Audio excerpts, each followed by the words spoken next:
Aunty कहाँबाट यहाँ आइपुग्नु भयो तपाईँ? कहाँबाट आउनु नि बाबु? छोरा घरमा आएको, कोठामा बस्दा बस्दा गुम्छन् यहाँ एकछिन हावा खान निस्केको बाटै भुले बाबु। बाटै भुले? यो गल्ली होइन? यो गल्ली होइन? होइन, कहिले आउनुभएको तपाईँ काठमाडौँ? 4 दिन बन्यो। शिखर गल्ली भन्छ हौ मेरो छोराकोलाई, शिखर गल्ली। यहाँ त शङ्खमल हो नि यो त। ला बाबु, अनि खालि अनि तिमी चाहिँ क्यामेरै मात्रै तेर्साएर हिँड्छौ त? क्यामेरा तेर्साएको होइन, यहाँबाट उता जाँदै थिएँ, बानेश्वर जाँदै थिएँ, ठ्याक्कै तपाईँलाई देखेँ जस्तो लाग्यो यहाँबाट, अनि तपाईँ जस्तै लाग्यो अनि त्यही भएर यता आएको।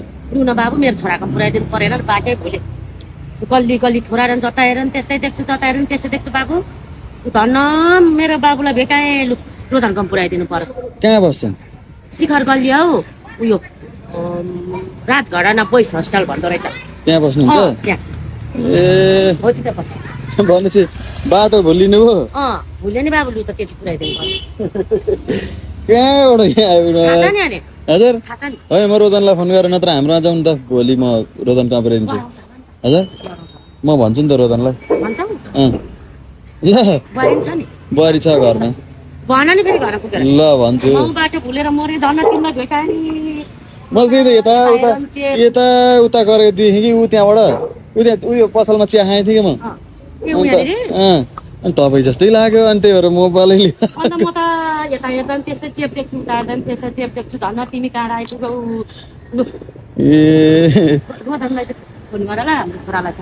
ल हेर त गाडी नै गाडी हो नि। ल हाम्रो आज नि त अब यो त शङ्खमल हो नि, कहाँ शिखरको त? कहाँ आएर तपाईँ बस्ने? शिखर गल्ली राजघडा न बस होस्टल अरे हौ। ए बोइज होस्टल नेरी। कस्तो लाग्यो त तपाईँलाई काठमाडौँ? कस्तो लाग्नु नि, कुहिरी मुजाले यता हेर गाडी, उता हेर नि गाडी, बाटो पनि हेर यता नि उस्तै छ, यता उस्तै छ, उता हेर कहाँबाट चिन्नु त बाबु? अनि मैले जाउँ त हाम्रो, म उ त्यहाँ गाडी लिएर आउँछु ल। बाटोमा हराएर नि शिखर गल्लीको को सङ्घमल आइपुग्छु, यसले धन्न भेटाएँ बुहारी। म त आज त बेपत्ता हुन्थेँ माइलु बुहारी। आँतिर नि अब कस्तो आँतिर धन्न रमेश कहाँबाट आइपुगेछ र ल्यायो, जाउँ हाम्रो बुहारीसँग भेटघाट पनि गरौँ, सुखा पनि गरौँ भनेर लिएर आयो। अनि फोन गरेको हुँदैन थियो त रोदनलाई? फोन त सेभ गरेको थिएन, अनि कुन हो कुरो नम्बर एउटा बोकेको हुन्छ त बच्चा।